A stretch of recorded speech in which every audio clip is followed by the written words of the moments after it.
Hi, and welcome to The Curling Show, the podcast that brings you interviews with the sport's top athletes and the people who shape the game. I'm Dean Gemmel, and in this edition, we caught up with a regular visitor of The Curling Show who's coming back to tour events after a year away from the game. Curler for hire in 06-07, returning in 07-08. Jon Mead, welcome back to The Curling Show. Thanks, Dean. Pleasure to be here. Hey, last year about this time, you announced that you'd be taking at least a year away from the game. In the past month, it's been announced that you'll be playing with Wayne Middaugh of Ontario next season as part of a unique five-man rotation. Now, you said when I spoke to you last year this time that you weren't really sure if you'd ever make a return to tour curling. When did you decide that you would, and why does this team make sense? Well, you know, it's funny. I was sitting there watching the Briar, watching Jeff and the boys, and I'd been sitting around talking to my wife, and I had pretty much resigned myself to the fact that I probably wasn't going to play again next season. I was lucky. I had some calls from some really good teams, some really good players in Manitoba that were interested, but there just wasn't anything that was getting my, juices flowing too much. And then I was sitting there, and then the phone rang, and it was Scott and Wayne, and they wanted to talk, and to be interested in doing the same sorts of things that I was interested in doing. And there's really two things with this kind of team setup. Number one, I'm playing with guys that know how to win and have been the best, and I think they're prepared to try and do that again. So you don't get too many calls like that in a lifetime. I was lucky enough to get one with Jeff, 8 years ago, and to play with like Gary and Steve and those guys, and I got another opportunity. So that that's the kind of thing that we should get anybody excited. And then number two is that without me playing in the playdown portion of it, I know I get some good breaks through the year. So the type of time commitment this is going to require, I think, is really in keeping with what I'm able to and want to do. So those are really the two impacts. You were quick to point out the fact that you weren't not playing in playdowns because of any lack of appreciation for the Tim Hortons Briar. It really is just a time issue? Well, yeah, that's the thing. I mean, you look at what some of those teams went through this year, like what Glenn has been doing and what Jeff did. I mean, Jeff and those guys, were away for 23 straight days, and it's a lot. It takes a mammoth commitment. It takes a ton of sacrifice in terms of work and family. I've done that. I've been there, and at this stage, I don't think that I can afford to do it for lots of reasons. Not the least of which is just my own energy levels. I want to be able to put that energy into my family and work, and I've had a great time doing that this year, and I'm not prepared to make that kind of sacrifice again. So I don't think I can do it all. And in this case, ultimately what's out there still is the idea of getting back to the Olympic trials and trying to take another run at that. And I think this is the best way for me to try and give myself that chance in curling with some guys that I like and have so much respect for. If your team does qualify for the Canadian Olympic trials with points accumulated through both the Asham World Curling Tour events and the Tim Hortons Briar playdowns, will you guys use a five-man rotation at the trials? At this point, I don't see why we wouldn't. I think everything remains to be seen. I think my approach is, I've got an opportunity, and I got to play myself into a position, and if I do that, then everything else will sort of take care of itself. And whether it's five guys or depending on how it qualifies, I mean, maybe these guys go and we suck on tour next year, and then they go out and win the provincials, and then go to the Briar and win the Briar, and it's the four of them, and they say, this works a lot better without you. So be it. Move on your way. I mean, I think going into it, the expectation is that it's five guys and we'll win and lose that way, but I don't think anybody needs or expects a guarantee. You earn your shot, and we'll see where it goes from there. Now, you did say that you might play second at times. Is that if Graham's in the lineup, you'd play second? Or is that something that's still up in the air too? Well, I think, we haven't really got that far. I mean, we're going to play this weekend, and then I think that, with Ian and Erica having they've got things in works for the fall, and same with, Graham's obviously busy. I think the main plan is for them to sort of switch in and out. But, if Graham comes in and he's playing fantastic and wants to play third, I have no problem playing in front of that. So, my approach is fully flexible, and I'm just happy to get a shot with these guys, and wherever it ends up playing us, I think then that's one of the nice things about this. There are some guys that can move around and play different positions depending on what's going on and who can make it for an event and who can't. Hey, you mentioned Manitoba being getting some calls from teams in Manitoba. We know Manitoba's thick with curlers. Now you're playing with guys from Ontario. Have any of the Manitoba guys expressed disappointment that you didn't elect to be part of an all-bison rink? Nothing like that. I mean, I've had guys that are more happy, to be honest, saying that they, glad that I didn't join the competition out there. But you'd strengthen the field, wouldn't you? Well, yeah, I guess it probably depends on who you talk to. But no. What I think the overwhelming sentiment that I've had is that guys are really happy to see me back playing. I've had that from guys all across the tour and a few events that and seeing guys last weekend, and that's what I've heard constantly from the guys that I'm going to be playing against, as well as just people generally who've been nice enough to come up and say something to me or send me an email that they're just happy to see me playing, and nobody certainly has taken me to task at all for deciding to take this route, which is nice, and because it does buck tradition a little bit, and I have a ton of respect for that whole season as a champion side of things. So the way people have reacted to it has been great, really great. The guys that seem to spend an inordinate amount of time on team rumors and whatnot had you and Jeff Stoughton coming back together again. Was there ever any talk of that? No. That's what. No, I mean, I had more people telling me that I was playing with Jeff or Carrie. It was hilarious. Actually, when I was in Victoria, I was telling Carrie that I had all these people phoning me saying I was telling me that they heard I was playing with Carrie, and I had to keep saying no. And then I was sitting there in my office, and the phone rang, and I looked at the display, and it said Kay Burtnick. I went, oh, hey, here we go. But it was his wife. She was looking for some jackets. So I asked her if she wanted to play mixed with me, but that was about as far as me playing with any of those guys went. And she declined, right? In a heartbeat, yeah. You've already said, of course, you won't be moving to Ontario to participate in those playdowns.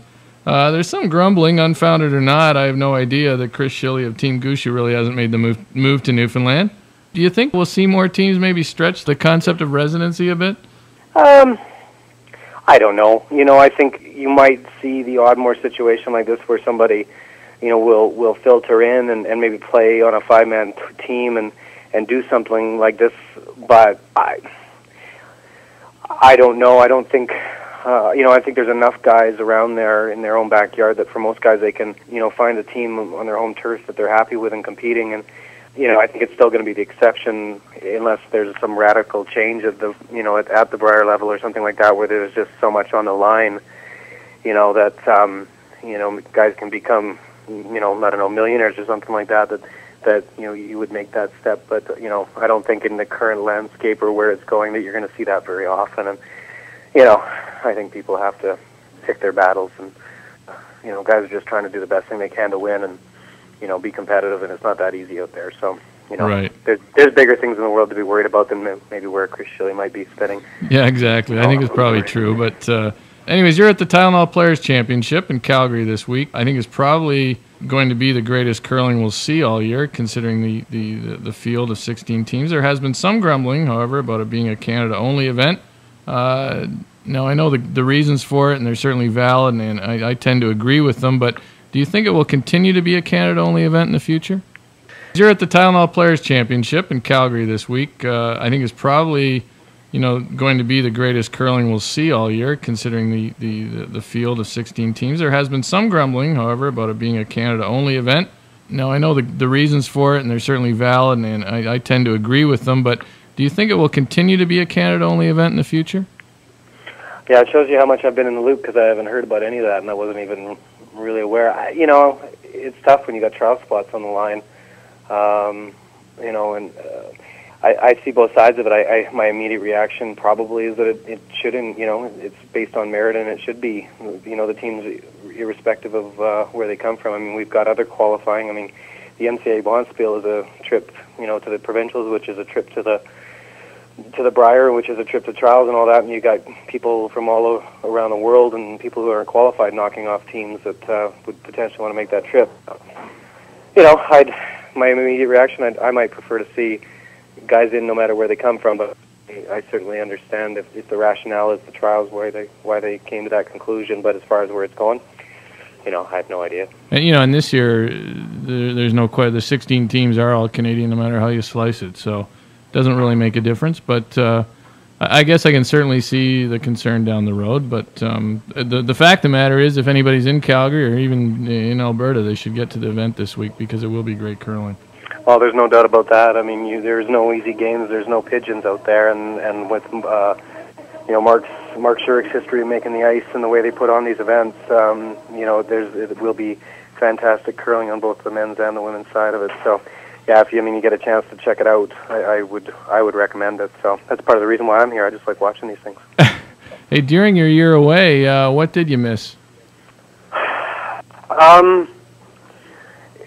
Dean, I'm not sure I did. I maybe missing the odd beer with some of the guys that I didn't get to see very much, but it was such a good break for me. I mean, I got away for a hot vacation with my family, which is something we don't get to do, in the new year, and just everything else was I got to concentrate on in a way, and I really haven't. So it's been I've got energy back, I've got motivation back to play. I'm excited to play, which it's been a while since I can truly say I've really been excited to get prepared for a season. So I don't think I really did miss it, and it was just definitely one of the best decisions I've made in curling, and when I look back on things, because I'm not sure I'd be in a very good spot if I hadn't. Now, this new team, you guys have actually never curled together, right? I mean, it's not a case. I mean, you spared for a lot of guys this past season, but you've never played with this group. No, not at all. We've butted heads a lot of the time, but never on the same side of the ledger. So I'm looking forward to it. So what do you do when you haven't even played together? What do you talk about for people who don't play at the high level that you guys do? What do you talk about before the first game? I don't know. What are you eating? When are you going down to the rink? This weekend is, when I haven't played, I'll tell guys what I think I'm gonna, I know what my tendencies will be to be, good at and not so good at when I've been rusty. But I had the chance to play last weekend, so, I'm the newcomer. I'll just sort of sit back and let these guys dictate and just sort of react and just try and focus on making a couple shots and not getting in the way. And it's one, event with a new team, and if it goes great this weekend, great, but not too excited, and vice versa. If it goes bad, too bad, but not too excited. So, next year will be a lot different about talking about how we prepare, what the schedule will be like, and all the things that we do and don't like to do before, and sort of work your way into it. But for this weekend, it's go play and then find out what beer they prefer. Have you thought about the fact that sometimes new teams or new combinations seems to catch lightning in a bottle a little bit and really go on a tear? Oh, absolutely. Yeah, and I mean, you look at the talent level of the three guys that I'm playing with. I mean, I guess we'll find out if they really can win with a monkey. So, if they get going and I can get my draw weight and stuff like that, who knows what we're capable of. But, you got to go in with realistic expectations, because you're playing, guys like Glenn and Kevin and Jeff who, have been on a roll all year long, and they're going to be tough. So, try and scrape through, get into the championship round, and then one game at a time. So we'll see. It'll be fun. All right, John, we end with the run back. Give you a topic. You give me your thoughts in 1 to 3 words. Okay. Usually we end up going longer. You know that. Yeah. The Bear Mountain Arena Classic in Victoria. Fantastic. You made sure you were on a team for that, right? Oh, yeah. The only thing was I wasn't supposed to curl. I was just supposed to go out there for the golf. But no, it was a blast playing with Kudog and those guys. You played with them. Who threw last rock on that team? Kevin did. Kevin did. Okay. Kevin did, and he played real well. So. Number of current teams that would have completely imploded if it wasn't for the carrot of the 2010 Olympics. A ballpark number. 3. 3. Nice call. Well, now we can try to figure out who those are. Amount of money you've raised for shaving your head. 0. I think you got to be in there now. You got to shave your head. When you do it just because, it really takes the thrill out of it, doesn't it? Yeah, pretty much. Hey, the Jamie Korab dismissal. A little disappointing. Knee prints on the ice. Got to stop. The 2007 Ford World Championships.